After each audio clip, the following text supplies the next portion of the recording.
Bon, c'est parti aujourd'hui pour parler du dernier signe que j'ai pas encore fait, le signe des poissons.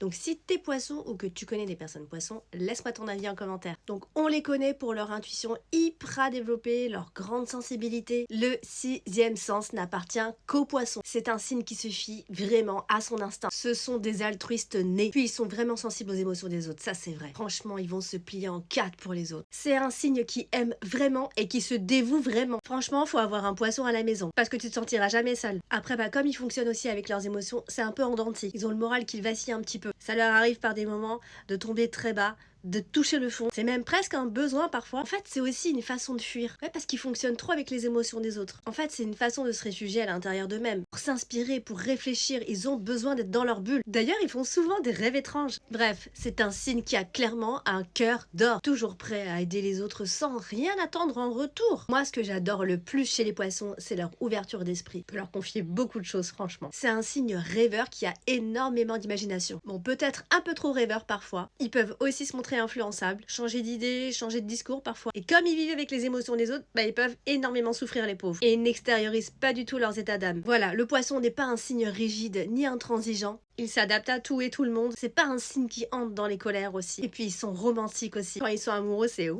corps et âme. Hein. C'est fleurs bleues là. Bref, ils sont nés pour rêver et pour ressentir. Ils sont sincères, hypersensibles. L'argent, c'est pas vraiment leur truc. Le côté matériel non plus, à moins que t'aies un ascendant différent. Ils peuvent être un petit peu naïfs et accorder trop leur confiance. Bon, par contre, ils n'aiment pas trop la critique parce que à la base, ils ont pas trop confiance en eux. Ça, c'est vraiment quelque chose qui peut les déstabiliser. Mais on n'oublie pas, hein, c'est quand même quelqu'un qui a du mal à s'exprimer. Bon voilà, encore une fois, il y a beaucoup de choses à dire et je n'ai dit que le quart, donc laisse-moi ton avis en commentaire. Bien sûr, tout dépend de ton ascendant. J'aimerais peut-être bientôt faire un top des signes astrologiques. Allez, laisse-moi ton avis en commentaire, on se dit à bientôt.